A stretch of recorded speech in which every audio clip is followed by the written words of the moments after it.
तो guys finally आज हम बात करेंगे लुकिसम के चैप्टर नंबर 548 के बारे में। और आज की वीडियो की शुरुआत में हम देखते हैं जैक्योन ना को जो कार भगाता हुआ इंचियोन की तरफ जा रहा होता है। साथ ही साथ अपने मन में कहता है जेम्स ली आखिर वो क्या प्लान बना रहा है। कभी वो मेरा जितना फायदा हो सके उतना फायदा उठाने की कोशिश करता है, लेकिन अभी वो मुझे जाने दे रहा है। वो जरूर कुछ तो चाल चल रहा है।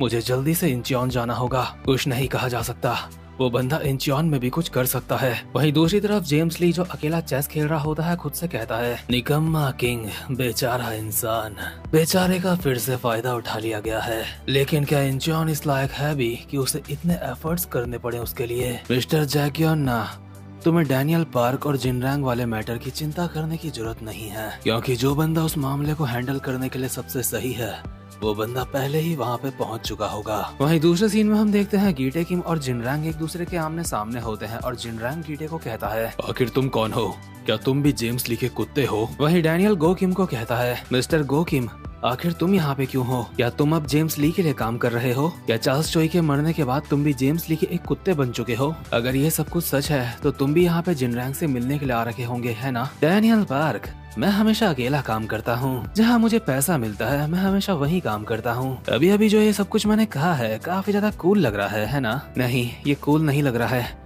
लेकिन तुम्हारे साथ ये बंदा कौन है? अच्छा वो लंबू, मेरा मतलब गीटे किम। दरअसल वो बंदा है किंग ऑफ शियोल जो कि बेटा है गैब्रियोन किम का। ये सुन के जैक कहता है क्या वो शियोल का किंग है? लेकिन क्या शियोल का कभी कोई किंग भी हुआ करता था? वास्को कहता है मैंने भी इससे पहले कभी प्रेसिडेंट को देखा नहीं था। मतलब वास्को को ऐसा लग रहा होता है जैसे गीटे किम कोई नेता वेता होगा शियोल का। इसलिए विंजिन वास्को को कहता है कि गधे ऐसा नहीं है। और चोई बोंगपल भी ये सुन के हैरान होती है कि गीटे किम बेटा है गैब्रियोन किम का। और गोंगशॉप जी भी अभी गीटे किम को देख के हैरान हो रहा होता है क्योंकि उसको पहले से गीटे किम के बारे में पता है। इतने में ही गीटे जिनरैंग को कहता है तूने कहा जेम्स ली का कुत्ता? हाँ, लगता है तू अपनी औकात से बाहर जा रहा है, क्योंकि किसी की इतनी औकात नहीं है कि मुझे ऑर्डर्स दे। जिनरैंग कहता है ठीक है, तो फिर मुझे बताओ कि आखिर किंग ऑफ शियोल यहाँ पे क्या कर रहा है। गीटे ने जिनरैंग की गर्दन पकड़ ली होती है और कहता है बुशान, चुपचाप से सरेंडर कर दे। ये देख के शैंग बेक को काफी ज्यादा गुस्सा आ जाता है और वो बीच में आने की कोशिश कर रहा होता है। इतने में ही जिनरैंग उसको कहता है शैंग बेक, बीच में मत आना, ये उस इंसान का बेटा है। गीटे किम, तुम भी वही बात बोल रहे हो जो जेम्स ली ने मुझे कही थी। आखिर तुम लोग क्या करने की सोच रहे हो? गलत जवाब। सही जवाब ये है कि तुझे मेरा कहना मानना चाहिए था। और ये जो यहाँ पे भी सीन होता है इसमें पीछे बिजलियां कड़क रही होती हैं और ये इस चीज की निशानी है कि आगे कुछ बहुत खतरनाक होने वाला है। गीटे जिनरैंग की गर्दन छोड़ के उसके कंधे में हाथ रख के कहता है फर्स्ट जनरेशन, सेकंड जनरेशन और अभी की जनरेशन सब बोरिंग है, इसीलिए मैं पुराने वक्त को वापस लेके आना चाहता हूँ। क्या तुम प्री जनरेशन की बात कर रहे हो? हाँ, वो वक्त जब हर जगह मार काट मची रहती थी, वो वक्त जहाँ पे इंसानों को जिंदा रहने के लिए स्ट्रगल करना पड़ता था। मैं वक्त को बिल्कुल वैसा कर दूंगा जैसा गैब्रियोन किम के आने से पहले हुआ करता था। इतने में ही डैनियल गीटे के आगे आके कहता है ये सब कुछ बकवास है, मुझे अच्छी तरीके से पता है कि वो जनरेशन कैसी हुआ करती थी। उस वक्त देश की हालत बहुत ज्यादा खराब थी यामाजाकी क्लैन की वजह से। तो जेम्स ली का प्लान सब कुछ दोबारा से वैसा करना है। फाइनली मुझे लगता है मुझे समझ आ रहा है कि वो क्या सोच रहा है, लेकिन चाहे कुछ भी हो मैं जेम्स ली को रोक के रहूंगा। हम सबके सब जेम्स ली को कामयाब नहीं होने देंगे। गीटे डैनियल के चेहरे की तरफ अपना हाथ बढ़ा रहा होता है और कहता है डैनियल पार्क, मुझे तेरी आंखें पसंद नहीं है। डैनियल सोच रहा होता है कि आखिर इसे मेरा नाम कैसे पता, क्या ये मुझे पहले से जानता है? बट इतने में ही वास्को गीटे का हाथ बीच में ही पकड़ लेता है और कहता है अपने हाथ को उससे थोड़ा सा दूर रख। डैनियल की आंखें बहुत अच्छी हैं। तू जैसे मर्जी चाहे डैनियल को वैसे नहीं छू सकता है। और इतिहास के बारे में मैं भी अच्छी तरीके से जानता हूँ। वो बुरे लोग ही होते हैं जो बुरे वक्त को वापस लेके आना चाहते हैं। इसलिए चाहे तू प्रेसिडेंट है या फिर एक बुरा इंसान है, मैं तुझे सजा दूंगा। पीछे से डैनियल की आवाज आती है वास्को, वो प्रेसिडेंट नहीं है। बट इतने में ही वास्को ने जो गीटे का हाथ पकड़ रखा होता है, गीटे ने वो हाथ अपना हवा में उठा दिया होता है और वास्को भी उसी के साथ हवा में उठ चुका होता है। मतलब यार ऐसे तो कोई छोटे बच्चे को भी नहीं उठाता जैसे इसने वास्को को उठा लिया है। इन दोनों के चेहरे आमने सामने होते हैं और गीटे वास्को को कहता है अरे वाह, तेरी दाढ़ी तो बहुत अच्छी लग रही है, लेकिन आखिर तू मुझे सजा कैसे देने वाला है? वास्को हैरान होता है कि आखिर इसने उसे ऐसे कैसे उठा लिया और गो वास्को को देख के समझ जाता है कि वास्को गीटे के ऊपर हमला करने वाला है, जो कि वास्को को नहीं करना चाहिए था। हम देखते हैं वास्को घुमा के एक कोहनी मार देता है गीटे के मुंह पे, लेकिन गीटे किम अपनी जगह से हिला भी नहीं होता और ना ही ये हमला खा के उसे कुछ हुआ होता है। वास्को हैरान होता है और गीटे कहता है, बहुत बढ़िया, तेरी ताकत सच में काफी ज्यादा कूल है, लेकिन तू अब भी 9 सीख गया है। इसी के साथ वास्को के मुंह पे मुक्का पड़ता है और वो सामने दीवार में जाके चिपकता है और सिर्फ इस एक मुक्के से वास्को अनकॉन्शियस हो चुका होता है। डैनियल को समझ नहीं आ रहा होता है कि वास्को सिर्फ एक हमले में कैसे गिर सकता है। इतने में ही जैक भागता हुआ आता है और गीटे के मुंह पे एक मुक्का मार देता है। गीटे इस मुक्के से जानबूझ के बचता भी नहीं है और कहता है, लगता है तेरे अंदर कोई तमीज नहीं है। हाँ। जैक को अच्छी तरीके से पता होता है कि अगर इस बंदे ने वास्को को एक मुक्के में गिरा दिया है तो इसके साथ आमने सामने की फाइट करना बेवकूफी है। इसलिए जैक अपनी फुल स्पीड में इसके चारों ओर घूमने लगता है और एक अच्छी सी ओपनिंग देख के इसके ऊपर अटैक करने की सोच रहा होता है। जैक सोच रहा होता है कि इसे अपने ऊपर घमंड है और इसीलिए मैं इसे हरा दूंगा, बट गीटे तो जैक की तरफ देखता भी नहीं है और पीछे जो जैक उसके घूम रहा होता है उसकी गर्दन पकड़ के उसको हवा में उठा देता है। मतलब यार यहाँ पे गीटे किम के लिए कोई शब्द नहीं बचे हैं कहने के लिए। इस बंदे ने बिना उसे देखे उसकी गर्दन पकड़ के उसे हवा में उठा लिया है। जैक अभी खुद को छुड़वाने की हालत में बिल्कुल नहीं होता और गीटे उसको कहता है, ज्यादा उछल मत,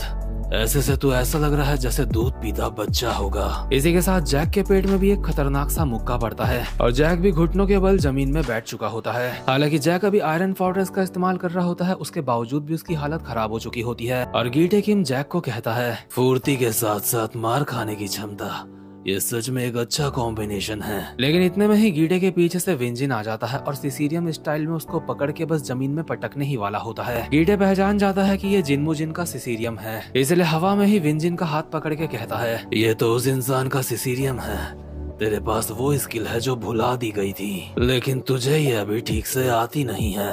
इसी के साथ गीटे ने विंजिन का हाथ पकड़ के ही उसे जमीन में पटक दिया होता है। मतलब यार गीटे के सामने कोई कुछ भी इस्तेमाल कर ले ये सबका बाप है। विंजिन को जमीन में गिराने के बाद गीटे कहता है, उस इंसान के सिसिलियम का मतलब सिर्फ ताकत इस्तेमाल करना नहीं है। तुम्हारे ग्रुप में काफी अजीब अजीब से फाइटर्स भरे पड़े हैं और उनमें से जो मुझे सबसे ज्यादा कमाल का लगता है वो है डैनियल पार्क। इसी के साथ डैनियल उछल के आता है और गीटे के एक लात मारता है, लेकिन गीटे ने इस लात को डॉच कर लिया होता है और डैनियल अपने मन में कहता है, इसने एक झटके में सबको हरा दिया, ये मेरा अब तक का सबसे खतरनाक दुश्मन होने वाला है। मैं यहाँ पे बिल्कुल भी लापरवाही नहीं कर सकता, नहीं तो मैं हार जाऊंगा। इस इंसान के ऊपर स्ट्रेटेजीज काम नहीं करने वाली हैं, इसलिए मैं इस्तेमाल करूंगा कॉपी स्किल का।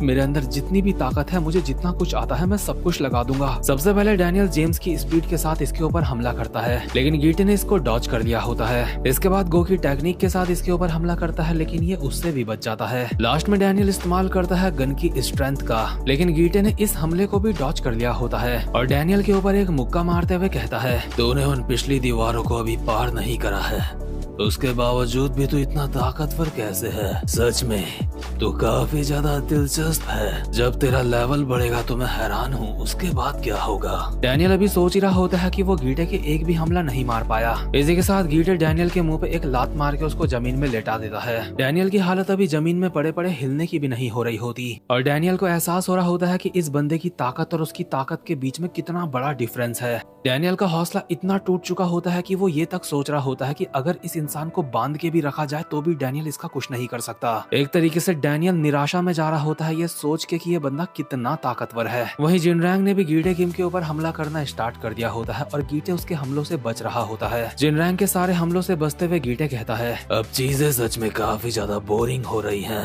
आखिर तू ये क्या करने की सोच रहा है किंग ऑफ बुशान? क्या तो कोई गेम खेल रहा है? तुम लोगों से अच्छा तो वो सांप ही था जिसके साथ मेरी फाइट हुई थी। जिनरैंग अभी गैब्रियोंग के फाइटिंग स्टांस में आ जाता है और कहता है, वो कोई सांप नहीं था, उसका नाम जिचैंग क्वैक है। मैंने तुम दोनों के बारे में सुना था और उसका बदला मैं तुझसे लूंगा। गीटे ये देख के हैरान हो जाता है कि इसने अभी गैब्रियोंग का फाइटिंग स्टांस ले रखा है और गैब्रियोंग के स्टाइल में ही गीटे के मुंह पे एक मुक्का बजा देता है, लेकिन गीटे को इस मुक्के से भी कुछ भी नहीं हुआ होता और गीटे सेम यही मुक्का जिनरैंग के मुंह पे बजा देता है और कहता है, ये वो नहीं है, ये गैब्रियोंग किम का पंच नहीं है। गीटे ने जिनरैंग के पंच को ओवर पावर करके उसके मुंह पे मुक्का मार के उसको जमीन में लेटा दिया होता है और सिर्फ एक मुक्के में जिनरैंग भी अब हिलने के लायक नहीं होता और गीटे जिनरैंग को कहता है, तू गलत है, ये वो नहीं है, तेरे साथ साथ गैब्रियोन किम भी गलत थे। तो खैर गीटे ने क्योंकि यहाँ पे सबको निपटा दिया होता है, इसलिए गो पीछे से कहता है, तो भाई साहब तुमने सबको निपटा दिया है ना, तो अब मैं जिनरैंग को जेम्स ली के पास लेके चलता हूँ, तुम्हें इससे कोई दिक्कत तो नहीं है ना। बट गीटे ने जिनरैंग को मारने के लिए अपनी कुल्हाड़ी निकाल दी होती है और कहता है, अजीब बात है,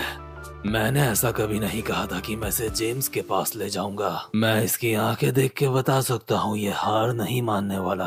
और एक और बात, जिनरैंग गैब्रियोन किम का स्टूडेंट नहीं है। ये कहते हुए गीटे ने जिनरैंग के ऊपर कुल्हाड़ी मार दी होती है और उसका खून हवा में उड़ता हमें दिखाई दे रहा होता है। और इसी के साथ ये वाला चैप्टर यहीं पे खत्म होता है। और यार सच में ये वाला चैप्टर काफी ज्यादा खतरनाक था। यहाँ पे गीटे किम के लिए कहने के लिए शब्द कम पड़ गए हैं। ये बंदा मतलब चाहे इसके साथ कोई किसी भी तरीके की फाइट कर ले, ये हर मामले में सबका बाप निकल रहा है। और ये वाला चैप्टर देखते हुए मुझे लग रहा है कि मेरी प्रिडिक्शन सच होने वाली है, यानी कि डैनियल का जो मैंने यूआई मोड में आने वाली बात कही थी वो वाली। तो खैर गाइस, वीडियो को लाइक और चैनल को सब्सक्राइब जरूर से कर लेना। अब मैं मिलूंगा आपसे अपनी नेक्स्ट वीडियो में, तब तक के लिए गुड बाय।